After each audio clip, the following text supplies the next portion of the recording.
Hello, Santa Cruz, Watsonville, Capitola, Live Oak, Scotts Valley, and the San Lorenzo Valley, too. And now, hello, Salinas and Monterey. I'm Chris Crone, and this is Talk of the Bay, and we are coming to you live from Chicago, from the Democratic National Convention in Chicago, Illinois. I've been covering the convention for KSQD this whole week. I'll be here. I'll be joined tomorrow with Amy Chen Mills, also a broadcaster at KSQD. And our conversation tonight will hopefully put some Santa Cruz perspective on the Dems. And the Dems, talk about the Big Tent. It includes neo-libs, it includes the progressives, it includes moderates, even some Democratic socialists. And also there are conservative Democrats, believe it or not. I am inside the convention hall, not exactly right now. I'm kind of a little bit outside, but near it. And I also caught up with our delegates, Nelly Vaquera and Lonnie Faulkner. And I was able to also interview a proud Zionist and two women with roots in Palestine. And later in the show, we will check in with Bhaskar Sunkara, who is the new president of Nation Magazine and the founder of Jacobin. And it's a socialist magazine on politics, art, and culture. So this is Talk of the Bay, and it's all coming right up here on KSQD 90.7 and KSQD.org. We'll be right back in a Santa Cruz second. Cause the problem of flying in on a DC-10 tonight. Yo te quiero y finito. Yo te quiero, oh my corazón. Yo te quiero y finito. Yo te quiero, oh my corazón. And looking out at everyone tonight, I see the beauty of our great nation. People from every corner of our country and every walk of life are here, united by our shared vision for the future of our country. And this November, we will come together and declare with one voice, as one people, we are moving forward.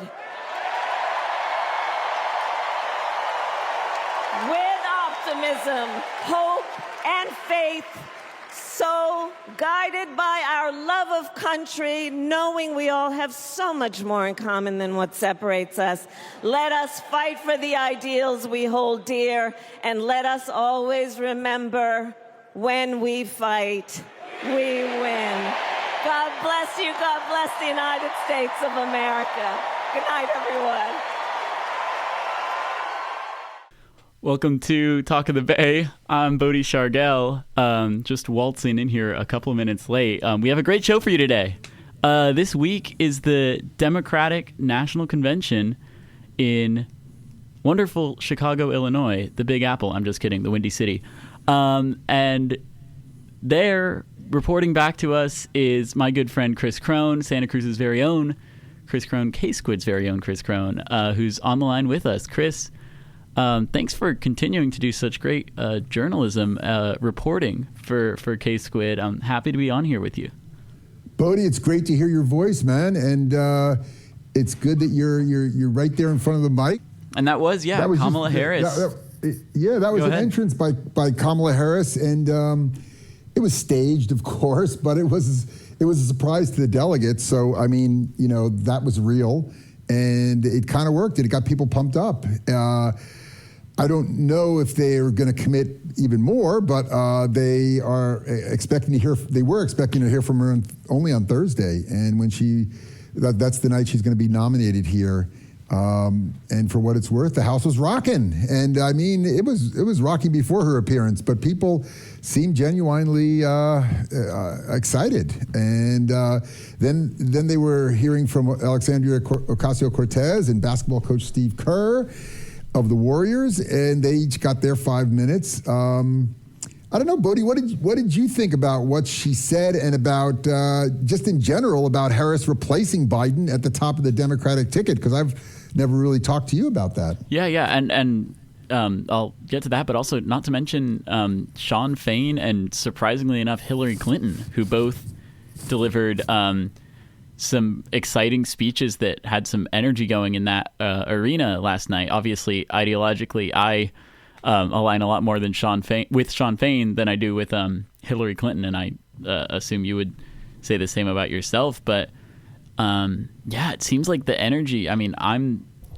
just looking at this through a screen and watching all these speeches. But from what I can tell, the energy seems to be up at this convention, and I want to hear from you about what the in-person experience of that is. But yeah, I think that energy is largely owing to this Harris-Walz ticket that has, done something to the Democratic Party,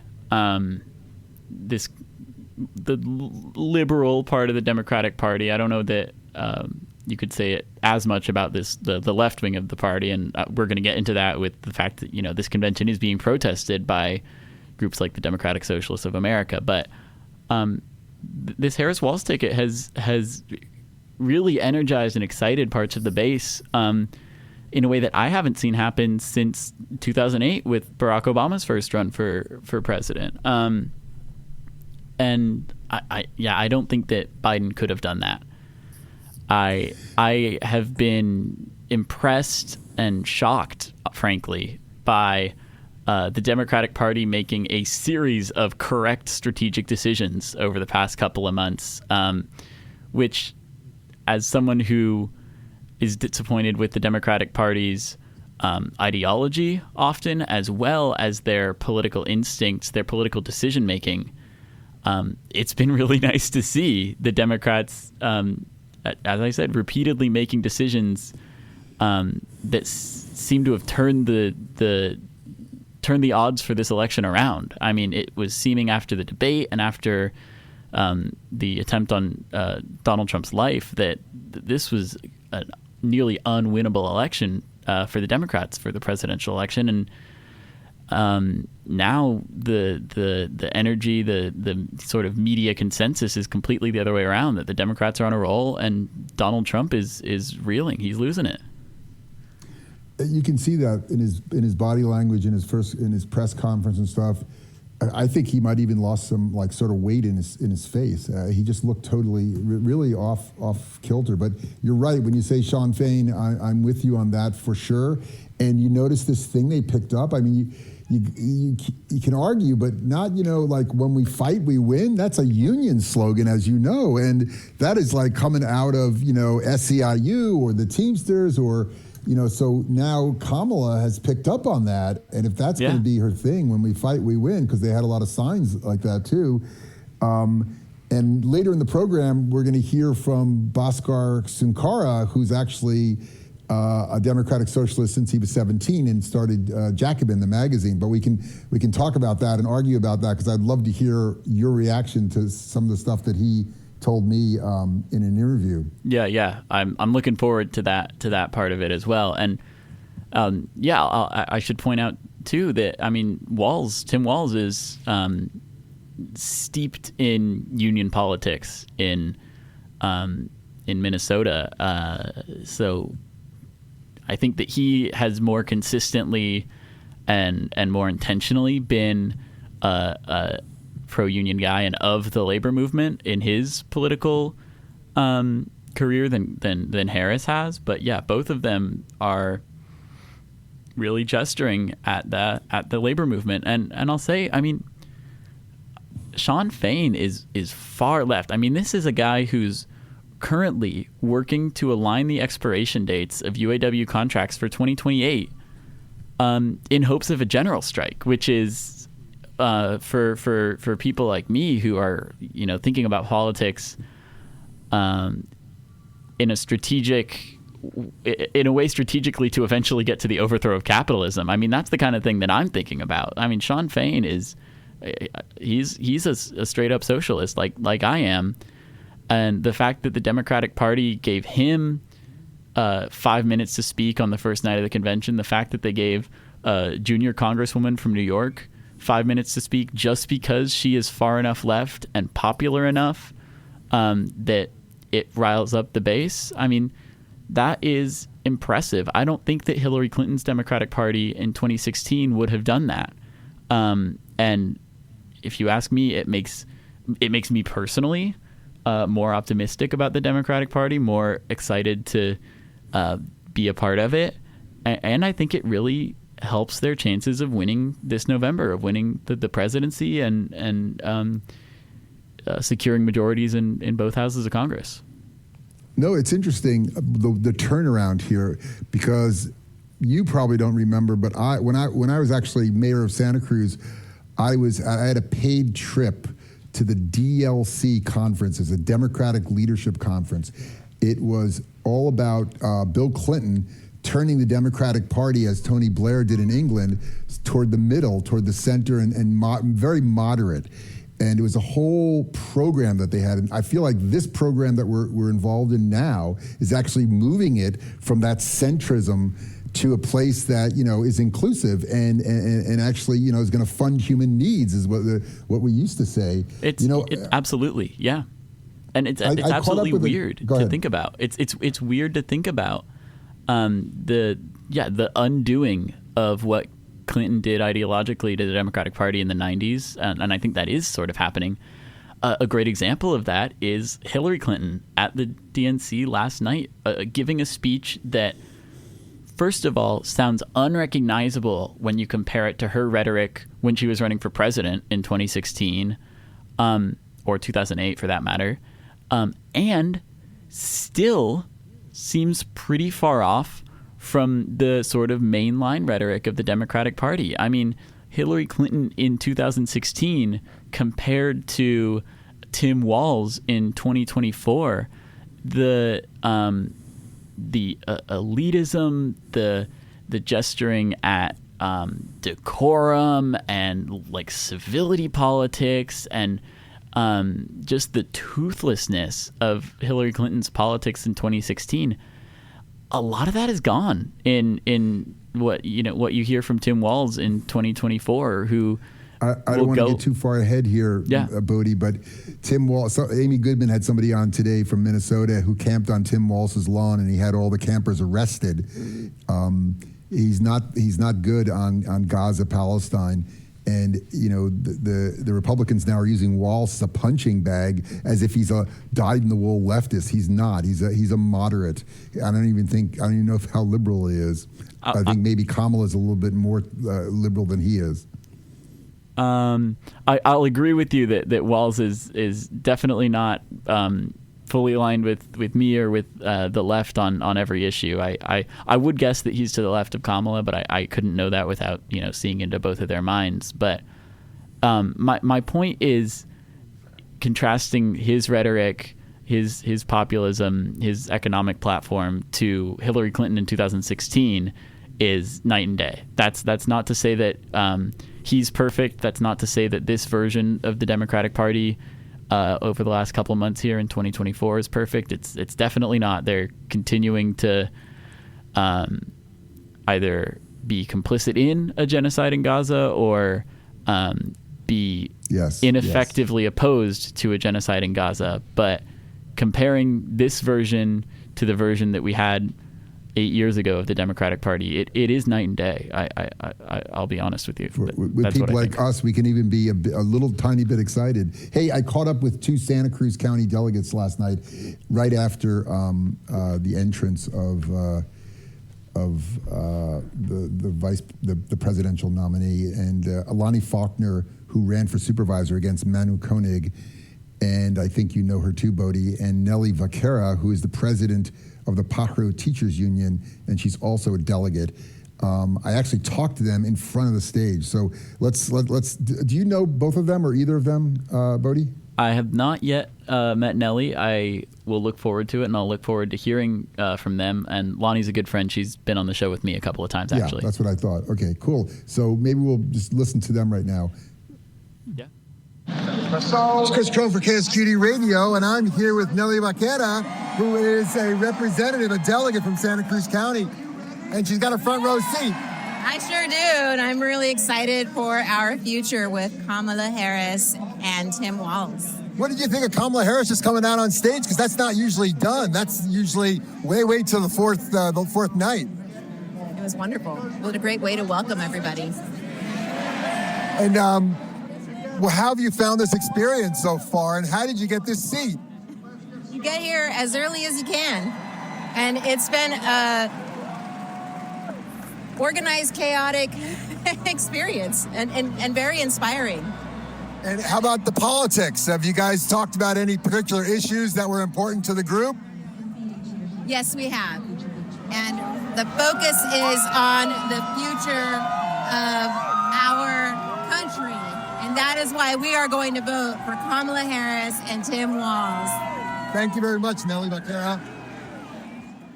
I'm with Lonnie Faulkner, who ran for supervisor and is a delegate to the Democratic National Convention. We're on the convention floor, and you might hear a lot of sounds soon, but how's it going? Oh my God. I mean, this is such an honor to be here. It's incredible. The energy, people are so excited.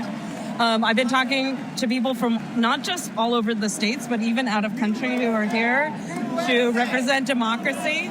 I talked to people from Germany. I talked to people from Nigeria who say that they are looking and holding their breath to wanting to see Kamala Harris elected, and just really relying on the United States as a beacon with Kamala Harris leading the way. Well said. And I know you had some issues about traveling around, but have you guys talked about the delegates? Have they talked about issues at all? Did something come up that interested you?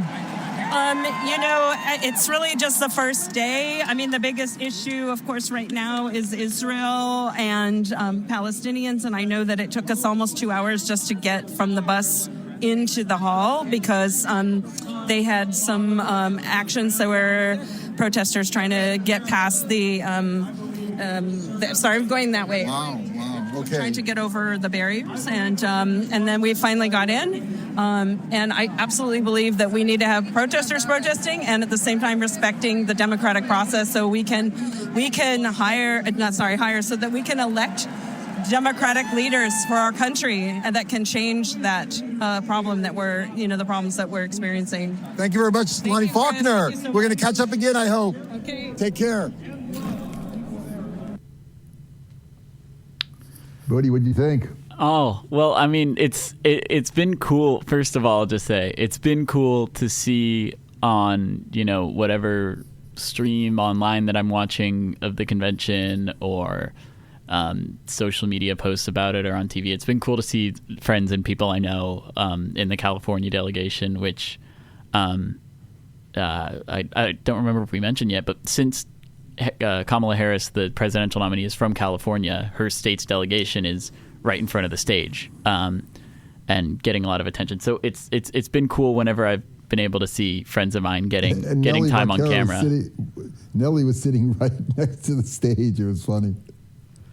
Yeah, absolutely. But yeah, I mean, it's I listening to Lonnie. I mean, she has great politics, and I'm really glad that she's able to be there.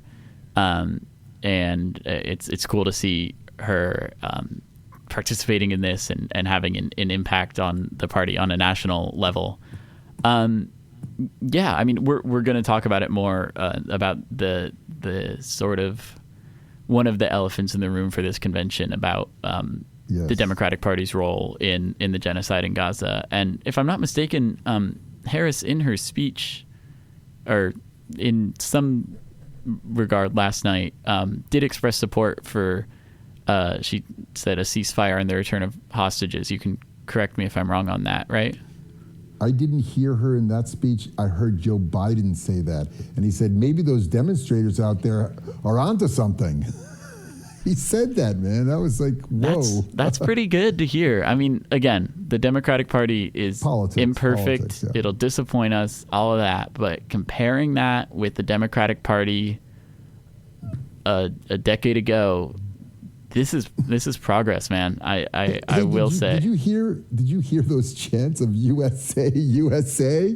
That's what it's interesting too. I mean, first of all, interesting. Yeah, first of all, it's fascinating, or it's exciting that there's that much energy where you're hearing people get drowned out by cheering and chanting, and there were some long pauses in some of the speeches that I saw just because people had to wait so long. I mean, Hillary Clinton had to wait a minute and a half before she could start talking. And then on the other hand, I mean, again, as a person who is a leftist, who is not a fan of capitalism, is not a fan of the U.S. empire, who understands the impact that America has had on the rest of the world and the role that we've played in so many genocides and famines and massacres and all that, it's hard to participate in patriotism. But the Democratic Party kind of taking that away from the Republicans is it's I think it's sound strategy to win an election. I mean, you heard AOC in her speech last night say of Donald Trump, and I'll paraphrase here because I don't have the exact words in front of me.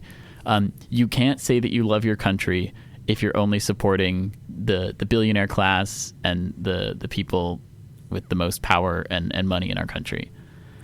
And that's true. Yeah. I mean, that's true. The Republican Party at this point, in the ways where American identity or our idea of what the U.S. is can be positive, whether we're talking about democracy, whether we're talking about diversity, whether we're talking about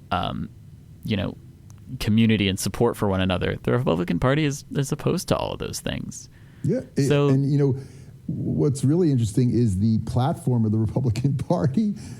For the first time ever that I ever saw, said, we will protect Social Security and Medicare and no tax on tips.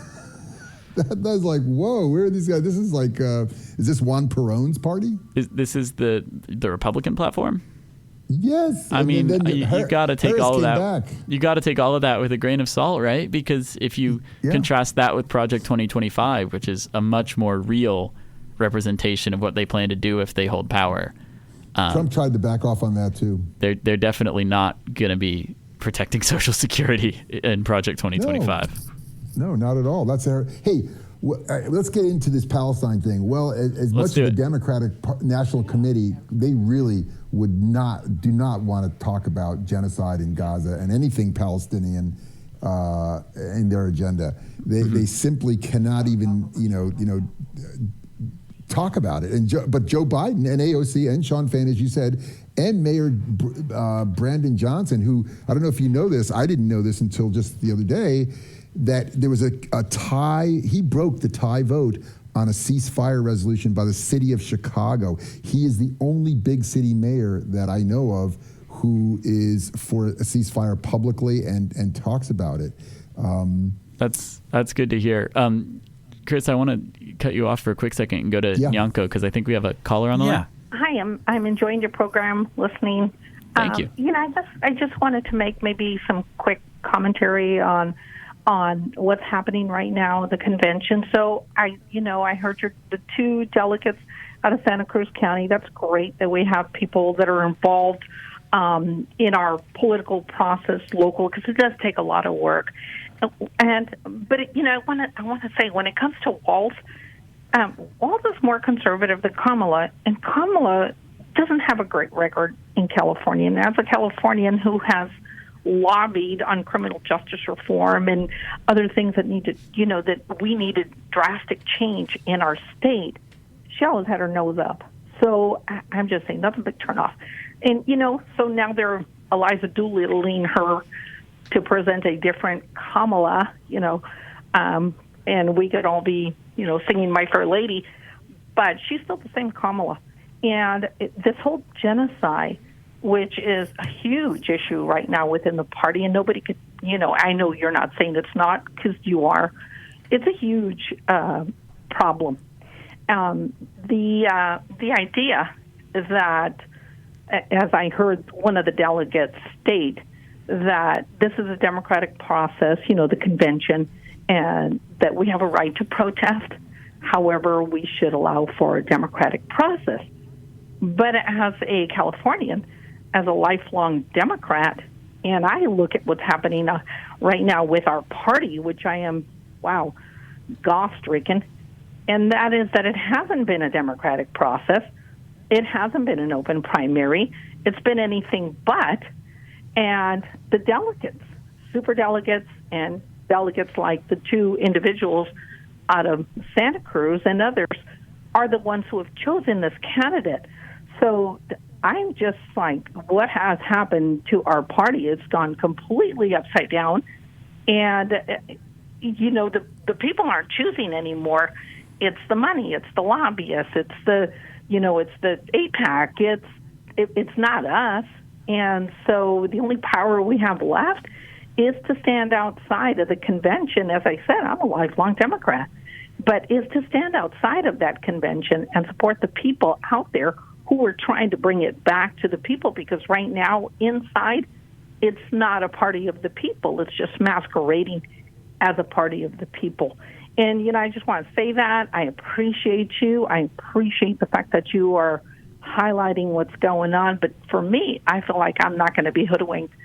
And this party needs a lot of work. If it's to survive, it is no longer even the first largest of the major parties. We're bleeding people, and the independents have overtaken us. Even the Republicans have overtaken us on registration. And we're losing people because the people that have always been a party are no longer being represented. You make a good point. And I think we've lost a lot of battles because they're pushing the demonstrators and protesters farther and farther away from the delegates. They don't want them to hear them. Or at the Republican convention, it was absolutely ridiculous.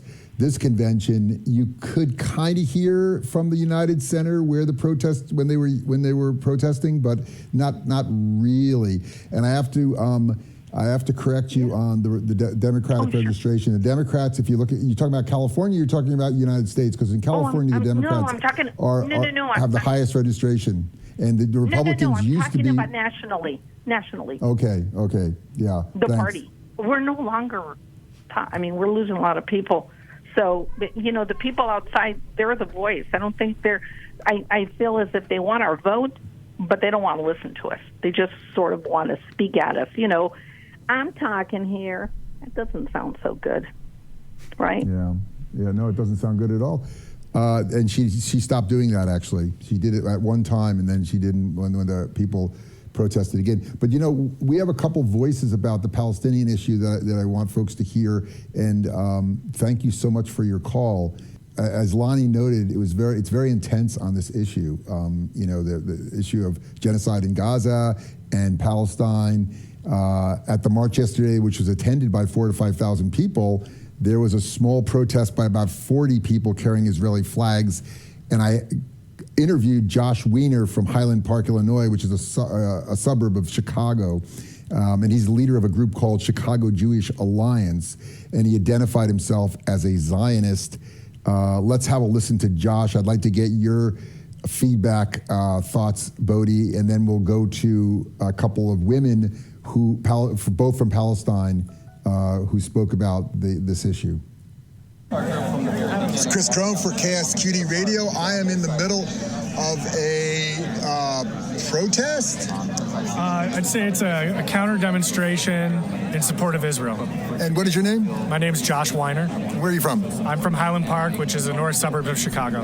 And so why are you here? You're holding an Israeli flag. There's other folks around with pictures of people. One right behind us. Who are these people? Yeah, so I'm a founder of an organization in Chicago called the Chicago Jewish Alliance, and this is actually a representation of that, which is an alliance with the Christian Zionist group called Philos, and we're marching together in support of Israel today, at least at this point of the day. They have photos essentially of a major Christian Zionist who helped save Jews during World War II and the Holocaust. Okay, so I have this question, like people are using Zionist as a pejorative and calling, oh, that person's a Zion. What does Zionism mean for you, Josh? Yeah, Zionism, not just to me, but I think the actual definition is self-determination for the Jewish people in their ancestral homeland, in their indigenous homeland. This has been a common tactic of the pro-Palestine movement, is to make Zionism a pejorative, to align it with racism, apartheid, white supremacy, but it's just not true. It's simply Jewish liberation. What do you say to people who tell me, like, there's over 10,000 kids that have been killed and they weren't card-carrying Hamas members? I understand that 1,500 Jews were massacred on October 6th. So where does this end? Well, I'll answer the first part of your question. Okay, the latter part's tough, but it is absolutely abhorrent that children die in any war. And the fact is, though, that this is a war. And unfortunately, the way that Hamas operates this war puts their own civilians, if you call them the government of the Gazan people, puts their own people in as grave of danger as they possibly could be. So unfortunately, in achieving the goals of taking out Hamas, they have made it nearly impossible not to have collateral damage as part of that. Now, that said, if you take a look at the numbers from the IDF and you look at the numbers even from the Hamas Ministry of Health, and you look at both of them, the ratio is somewhere between 3 or 1 to 1 of militants killed versus innocent civilians, which would be one of our best actual ratios in modern warfare, especially in a very urban modern warfare. So none of that is to excuse civilian deaths, because as a Jew, we value life over anything, but we believe that the reason there are so many deaths is because the other side does not value life. People like Ralph Nader are saying there's over 200,000 Gazans have been killed. Well, that's just lies. There's nothing to substantiate that fact. There was a report that came out that said something like 186,000, and it was misconstrued to say that those people had died. And the idea of the report was to project, which is fraught with inaccuracies, projections, how many people might die as a indirect result of the war over time. And that's been commonly now used as 186,000 people have died. There's nothing to even substantiate that 40,000 is the right number, or 38,000, or whatever the number is. But that's not to minimize any human life at all. But numbers are important, and lying about them and accusing Israel and Jews broadly of being responsible for a death toll number that is outlandish is anti-Semitic. Speaking of numbers, I don't want to get it wrong. So can you sort of guesstimate for me how many folks are here as part of this protest in support of Israel? Yeah, this counter-protest, I think we're about 40 or 50 people. It's not that large. It's been very difficult actually to get people to come to anything because we were not permitted, the pro-Israel side, to do any demonstration. So that has made people concerned and worried to come out. But we want to make sure we do have people that are willing to come out and have the courage and strength to support really our cause and the existence of Israel. So thank you very much. This is Chris Crone for KSQD Radio, reporting from Chicago. What are your thoughts, Bodie?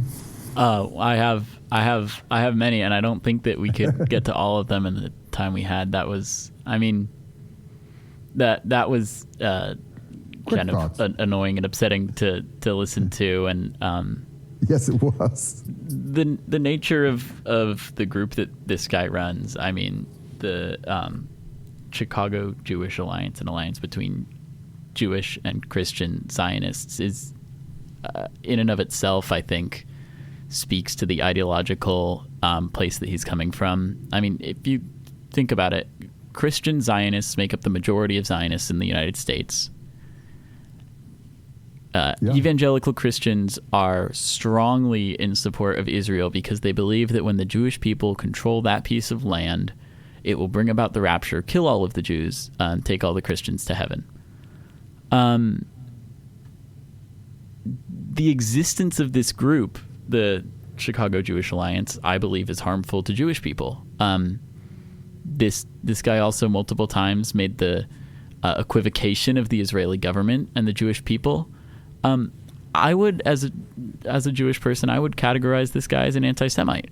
That's my opinion. I'm not gonna like say that all too like strongly or as the final say, but to my definition of anti-Semitism, this guy fits into it.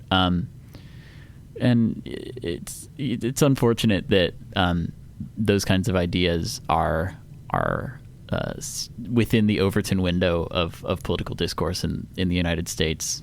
What did you think, Chris? How about when he said the best ratio in modern warfare? And I almost fell off my chair here because I don't think I heard that when he first said it, and I was just listening to the tape. And I just pulled up Ralph Nader, and in May he said, and I think Ralph Nader, he doesn't throw this stuff around. He's been running an organization for many, many years. He's worked on a lot of different issues. He said 200,000 in May, and he said 286,000 more recently. Yeah. And so I don't get that, but I'll just to the sort of debate that this guy brought up about numbers. I'll say I don't see Ralph Nader as the most trustworthy source in the world. I definitely don't see the IDF or Hamas as the most trustworthy source in the world. The study he referred to is like debunked that 186,000 people have been killed. That study is one of the only academic studies that has been done so far and is worth paying some attention to. The fact of the matter is that we can't know how many Palestinians have died over the last 10 months because the Israeli military has destroyed any governmental infrastructure that exists in Gaza. I mean, this has been just a blanket campaign of, bombing and destruction to the point where there has been so much destruction that you can't know how many people have died. And once that happens, the numbers don't become all that relevant. I mean, you can't be like trying to keep score at that point. You've destroyed this place to the degree that it can't be known how many people have died or will die. That being said, here at the studio, we do have to take a quick break to reintroduce the show and play some underwriting before we go to the interview we recorded with a couple of Palestinians. So I'll just take a second to say that you are listening to KSQD, KSQD, 89.5, 89.7, 90.7. This is Talk of the Bay. I'm Bodie Shargell here in Santa Cruz in our studio talking with Chris Crone, our good friend who's in Chicago covering the DNC, Democratic National Convention. We talked a little bit at the start of the show about the landscape of the presidential race. Now we're getting into one of the elephants in the room at this convention, which is the Democratic Party's participation and complicity in the genocide in Gaza. We heard from a self-proclaimed Zionist just a second ago. After the break, we're going to hear from a couple of Palestinians and a Democratic Socialist. So don't go anywhere.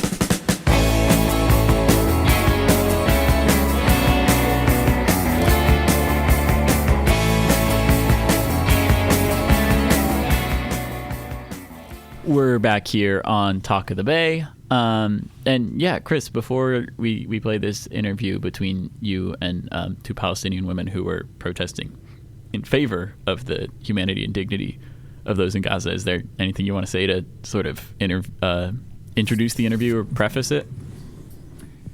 Yeah, these folks were holding down a table at the rally yesterday. And there were a lot of tables, and they were pretty intense and serious about the way they approached this subject. One was born here, but her parents are from Palestine, and she identifies as Palestinian, and the other person was born in Palestine. Let's take a listen. It's Chris Crone for KSQD Radio. We are in front of the Palestine Activism Collective, and I'm talking with Ariz. And where are you from? Are you from Palestine? Yeah, I'm Palestinian from Gaza. And who are you? Lena. And why are you out here? Why is it important to make this issue more apparent, I guess, to people? Well, I'm here for my people on the ground, for my family and immediate family and cousins and siblings, my extended family in Gaza. I'm here for my cousins who are being under the rubble right now, and we have been able to get them out. I'm here for my extended family who are living right now in makeshift tents in Mawasi Khan Yunis, and the Israeli tanks are a few blocks away from them. I'm here for my grandfather's grave that has been demolished and obliterated in Beit Lahia in North Gaza by the Israeli forces. So I'm here to say enough is enough. I'm here to hold the Democratic Party accountable and say enough is enough. We need our liberation. We need our self-determination. We need arms embargo, and we need a ceasefire right now. Do you have anything to add to that? Yeah. Assalamu alaikum. I'm here for my people. You know, I'm Palestinian American first generation, but I've grown up with this issue all my life. My dad, my mom, they're from Bethlehem, and they represent the Christian side of the Arabs and the Palestinians there. And I still have family, my aunts, uncles, cousins, extended relatives. They still live in Bethlehem, but slowly and surely they're coming over to America because it's not safe for them there. They want to be in their homeland, and they can't. My aunt, bless her, she came to visit us for 2 months, but she's trying to come and live with us. And my uncle, her husband, he would have come, but he can't out of fear. If he leaves their home, now the Israeli settlers and even those on a birthright mission are being given guns by the Israeli government, and they're encouraged to threaten, displace, kick out, kill Palestinians, my own family members, to get out of their homes. And so, you know, you can hear it in my voice. I'm frustrated. I'm mad. We're tired. I hear about this issue since the day I was born, and that's why I'm out here at the protest for the DNC. We're Democrats, you know, like we voted blue. We advocated. We canvassed for Biden back in 2020. But we're disappointed in him. We're disappointed in the administration, and we're here to tell them to stop for an arms embargo and for a divestment from Israel. So thank you. You said enough is enough. Where does it end? Well, I think it ends when Palestinians get their land back. That's when it ends. And I'm not referring to the 67, I'm referring to the 48. So I'm referring to historic Palestine, to the entire land that was taken from us when we were forced to leave, when my grandparents were forced to leave from their village, Tina and Alet. So I'm referring to it ends. Do you think you'll see this in your lifetime? I hope so. We're working and we're pushing, even though we're being interrogated, we're being silenced, we're being pushed back, but we'll keep pushing. Thank you. Thank you to both of you. Thank you. It's That was good heavy. Yeah, I mean, it's good to hear from those people. It's grounding in the reality of what's going on, and I don't know what more there is for you or I to add to that. Well, I was wondering, you as someone who's Jewish, when you hear someone saying not 67 but 48, is that then the funny thing is Likud has in one of their charters from the land to the sea also, and are they talking when they saying this? Are they talking about the modern state of Israel? Is she referring to that? Well, it would be unclear whether she's saying like the borders before 1947 or the borders that were agreed to that year. But either way, as a Jewish person, I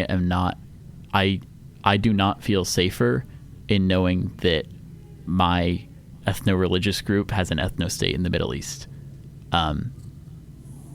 I would like that piece of land to be occupied peacefully by people of whatever race or religion want to live there, who can coexist in a democracy. So, nice. Regardless of whether I'll say if people say, you know, a phrase like from the river to the sea with that in mind, it doesn't disturb me or worry me if people are saying from the river to the sea, and that they want to, for example, kill all the Jewish people who exist on that land right now. Obviously, that's awful, and that's a genocidal ambition. But to hear someone say that no, we shouldn't have a Jewish ethno-state on that piece of land, no, it doesn't make me feel uncomfortable. I'm curious to hear just like some quick final thoughts from you on that. But I'm also looking at the time, and we have a 9-minute interview to play here, so we should probably get to that, because I want to hear from this guy. Yes, me too. And before we do that, I want to say that you, Bodhi, feel free to cut into the interview if you want to say something or comment on it. I think that would be a fine thing. I'll just say that Bhaskar is a really interesting guy. I've known him for a while. He's the founder of Jacobin Magazine. He's the president of Nation Magazine now. That's a new job for him. Mm-hmm. He was born in the U.S., but his parents came here from Trinidad and Tobago. He grew up in White Plains, New York. And I'm actually from Long Island, so I had kind of like a little affinity with him in that. But he's been doing this for a while. And Jacobin, for folks who don't know, is just a fine magazine on culture and politics from a socialist perspective, and art as well. Mm-hmm. I'm very impressed by it as a writer. I just think that it draws some really good writers. So you're familiar with him already, Bodhi? I am, and I'll just say that Jacobin as an institution has some credit to claim in the resurgence of the left in the United States, just as the DSA does, just as someone like Bernie Sanders does. Exactly. A really cool organization. Anyway, let's hear from this guy. He'll get a little bit into that. Go ahead. Yeah, thank you, Yanko. And I'm here with Bhaskar Sankara, and he is one of the co-founders of Jacobin Magazine, and also is the current president of The Nation Magazine. Bhaskar, why should progressives vote for Kamala Harris? Well, I think that, first of all, I think it's fine for people, especially if they're in blue states, to vote on a personal level or make your vote contingent. I'm not going to fight you on that if you live in California and you refuse to vote for Harris, but let me make the case. The case is, one, who do you want to be in opposition to? Do you want to be in opposition to a far-right president who's pushing his agenda and us constantly being defensive or on the back foot? Or do you want to be in opposition to a center-to-center-left leader who you could push on certain things and who needs the support of a working class, a multiracial base in order to get reelected? It just seems common sense that we on the left would want to be in opposition to the center left, and that we have the chance to push these kind of reforms. My case for even potentially voting for Harris in a blue state, and this is something I personally have never voted for a Democrat nationally in a presidential race because I live in New York and I've been very discontent, like I'm sure many others are on the left with the Democratic Party, is that with the threat of Trump trying to steal another election, there's a real possibility we're going to have a tight electoral vote. It might come down to a few states. It might just come down to Pennsylvania. It'll be very, very tight.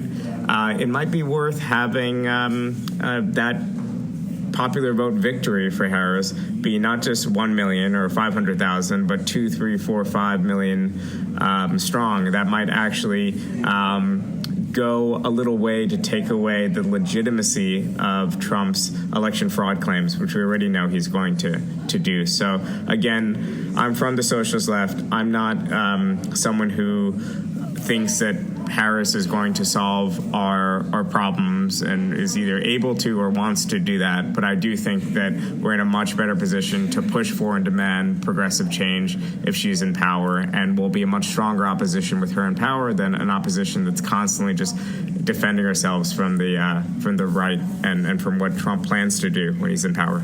I know you said that there are over 80,000 Democratic Socialists right now in DSA, and you are a member of the DSA. What do you say to people in DSA who kind of throw up their hands and don't think electoral politics are important and only want to organized within labor, for example? I think that's a minority. I actually think there's almost no one in DSA that fits that criteria. I do think there are people who think electoral politics is not important, but those people are also generally not interested in the organized labor movement, because the organized labor movement, maybe to a fault, prioritizes in the U.S. Electoral activity. So fundamentally in our society, the way most people orient themselves to politics is it's seasonal. It's through these campaigns. It's through someone knocking on your door in the context of campaign. It's paying attention to who your elected official is. And I do think that in this hollowed out society that we have, with the loss of trade unions, loss of civic associations, regular elections is one of the few overtly political displays of, this is how we socially and collectively shape the direction of our country. And it's just very silly to me to see that ground. I think the vast majority of DSA members agrees with that. I think across the spectrum in DSA, people have been involved with campaigns. We've had a lot of success at local level. We're talking together here from Chicago, where we have, I think 6 out of the 50 members of their council, their aldermen, are DSA members. I mean, that's really impressive. We were excited just some years ago when Salma Sawan was like the first socialist city councilor in decades in Seattle. But now that would be a commonplace. We have in New York alone, we have in our state house, 6-7 members of our assembly or state senate who are democratic socialists. So I think they're really important for the profile of our politics, for building up our set of demands, making them circulate in kind of common sense, and it gives us an outlet to communicate and talk to ordinary people. Bhaskar Sunkara, co-founder of Jacobin and president of The Nation magazine. Last question is, whatever you want to call it, single-payer health care, universal health care, Medicare for all. The Democrats say they're in favor of it, but yet they're not putting it on the agenda, just like they're against Citizens United, but that's not on the agenda either. The filibuster issue, is another one that is talked about, not on the agenda. But going to Medicare for all, that seems to be a singular, significant, important overriding issue for the left in the United States. How can you get it on the agenda? Why isn't anyone, any Congress people, not the Squad, not AOC, no one is, they always say, we don't have the votes. We can't get it out of committee. So, well, first of all, I do think that the balance of class and social forces in the country is such that it's very hard to get Medicare for all passed right now. But that doesn't excuse any electeds for not making it a central issue, because it is a central unifying issue that impacts working class Americans. This isn't the core focus of my politics. It even impacts small businesses and other groups that are valorized in American society that aren't on these big group plans and pay out of pocket to keep their employees covered. I think it really does have broad-based popular support. And if that is one of our main issues, we're signaling to people, even when it doesn't get passed, we're signaling that, what do you care about? Oh, we care about your ability to get health care without paying ridiculous rates for and so on. I think it signals the right commitment to people. Now, Democrats know that it's popular, or at various times it's popular. Sometimes, the attacks work against it. And they'll do things like what Vice President Harris did, which is co-sponsor it in the Senate when they know that it doesn't have a shot of getting passed. The real struggle will be to actually harden those commitments, to actually put the pressure on so they're not just symbolically co-sponsoring bills that they know are going to fail, but when push comes to shove, they're actually getting things done. Remember during the 2020 race, almost every single Democrat was saying, I support the Medicare for all. Biden at least had the decency to be honest and say, I don't support Medicare for all. But what did he say? I'm going to push for a public option. Have you heard a word about a public option in the U.S.? So I think it's on us to make this a key issue. And again, I'm a anti-racist. I'm concerned about democracy in America. I'm concerned about immigrant rights and all these things. But the left's message can't just all be about those other things. It has to incorporate these broad-based unifying demands that says this is something that all working people in America would benefit from right away.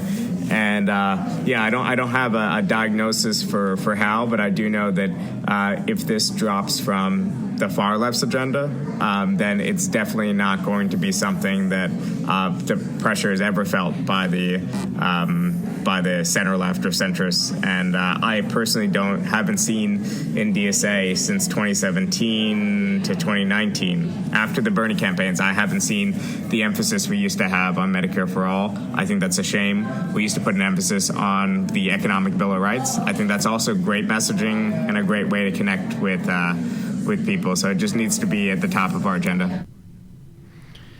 That's great analysis. I mean, obviously, given the fact that that's the founding editor of Jacobin, I would expect some good political analysis. But yeah, and it's good to hear someone kind of spell out better than I could, honestly, the socialist argument for voting for a Democrat for president, even though they're a non-socialist. And I'll just add, even though the Democratic Party is not committed to these left policies like Medicare for all, getting a large majority for the Democratic Party gets that closer than if we check out from supporting Democrats and allow the margins to stay razor thin in Congress or let the Republicans get majorities. I mean, look at California, where the Democrats have huge majorities in both of our legislative houses. Medicare for all has not passed yet. It's gotten killed in committee 2 or 3 years in a row now, but it's a lot closer than it is on the federal level. So we only have a couple minutes left here, but Chris, I'd love to hear some thoughts from you. Yeah.